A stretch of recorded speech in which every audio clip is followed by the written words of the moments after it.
We allowed it to burn. Could we anticipate a collapse, and if so, how soon? And it turned out that he was pretty much right on the money, that he said in its current state you have about 5 hours. Some people have interpreted this anticipation of collapse as evidence that the fire department and others were planning its destruction. Silverstein, a commercial real estate tycoon with international political connections, acquired a 99-year lease. And the owner, Larry Silverstein, has also been accused of being part of a huge conspiracy to destroy the buildings. It all stems from a TV interview when he used the phrase, "pull it." I remember getting a call from the fire department commander telling me that they were not sure they were going to be able to contain the fire. And I said, we've had such terrible loss of life. Maybe the smartest thing to do is pull it. And they made that decision to pull. I ask every viewer to come to their own conclusion about the language Larry's using and the emphasis. Maybe the smartest thing to do is pull it.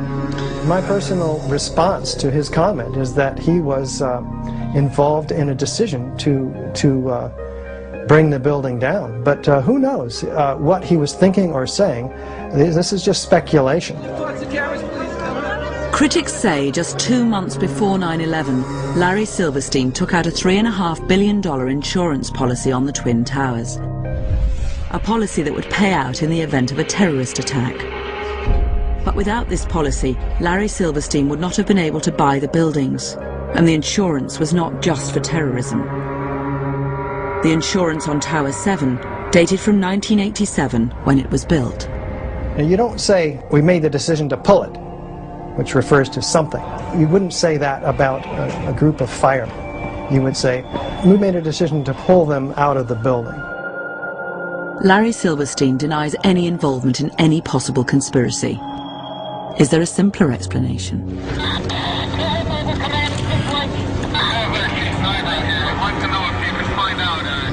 The fire chief, who was forced to assume command of New York's rescue operation that day, had narrowly escaped death with the collapse of the South Tower.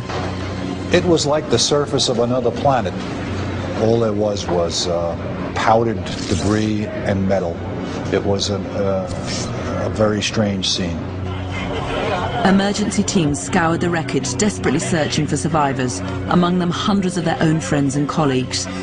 At 3 o'clock, with the condition of Tower 7 deteriorating rapidly, Chief Nigro was forced to make an impossible choice.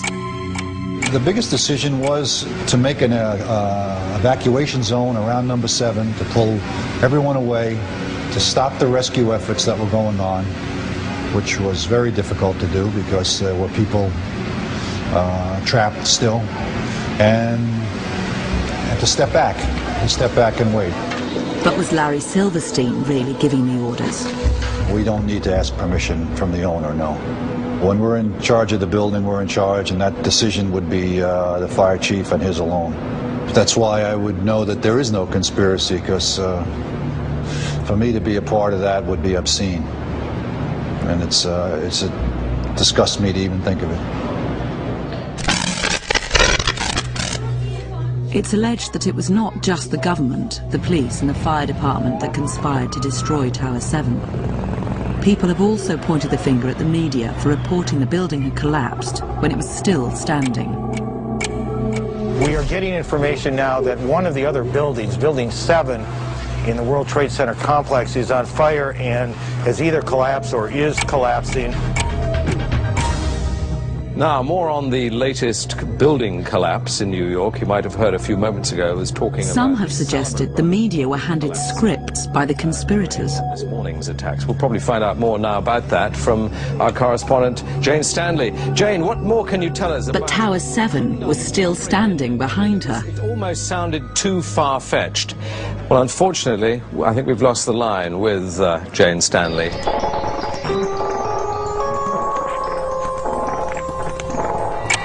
At 5:21 p.m., Tower 7 finally collapses. The 47-story skyscraper and its contents are pulverized to dust.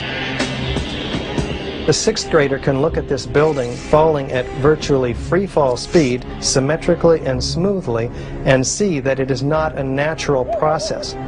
Buildings that fall in natural processes fall to the path of least resistance. They don't go straight down through themselves. Tower 7 was a large skyscraper. At 610 feet high, it had 47 floors, each the size of a football field. There were only a few places foundations could be put down because it was built over a subway and an electricity substation. So long beams were needed to take the weight of the building on the east side, on the right here. And it had to be reinforced on the 5th to 7th floors, and also between the 22nd and 24th floors. It had 81 columns, 57 columns around the edge, and 24 core columns inside. In order for the perimeter to fall perfectly and symmetrically, which it pretty much does at Building 7, all of those columns have to be removed within a tenth of a second of each other. Fire cannot do that. Controlled demolition can. A structural engineer who's joined Richard Gage's group says he can imagine 1 or 2 columns collapsing. It is possible that you could have a local failure as a result of a connection failing. But the likelihood of that failure dragging the entire building in such a fashion that all the columns would fail at the same time is an impossibility. Impossibility? Yes. Did Building 7 collapse because of damage from the falling North Tower? Or was it also a controlled demolition? Loose Change has found one demolition expert with 28 years' experience who thinks he knows what happened. When he was shown the video for the first time, he was taken aback. Dit is controlled demolition. Zeker weten? Zeker weten. Er is nagesprongen. Dit is in opdracht gebeurd. Dit heeft een team gedaan van experts. Maar dit is ook op 11 september gebeurd. Weet je dat zeker? Ja.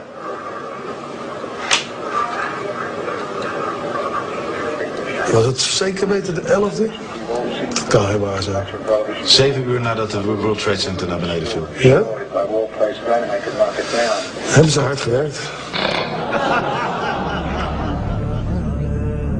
But it's not a view shared by other demolition experts.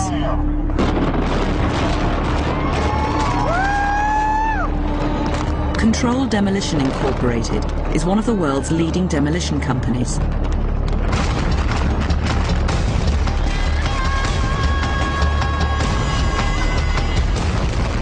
Mark Loiseau has been in this family business all his life. He knows what it takes to bring a building down. The largest steel structure we've taken down, which I think is still a Guinness record, is the J.L. Hudson building in Detroit.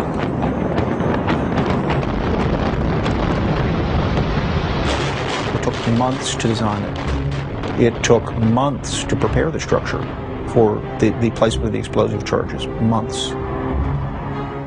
It's noisy. There's just no way to get around it.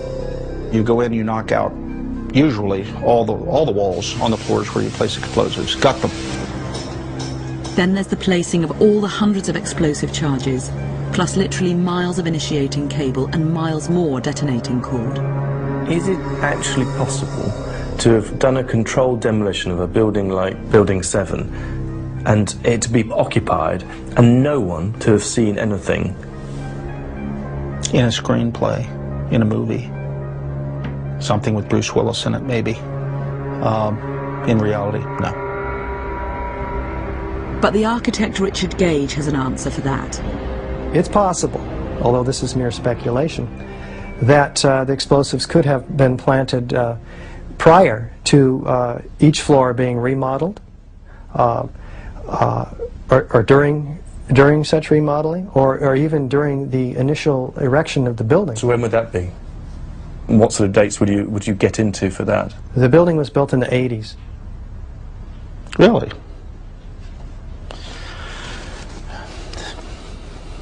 I don't know what to say to that. These explosives have a life expectancy. They have a shelf life. Some of the ones manufactured here in this country, they say use within 3 years. Otherwise, you can't trust them to go off at all. But what about the sounds of explosions before the collapse? This one was recorded after both of the Twin Towers had collapsed and before Tower 7's collapse.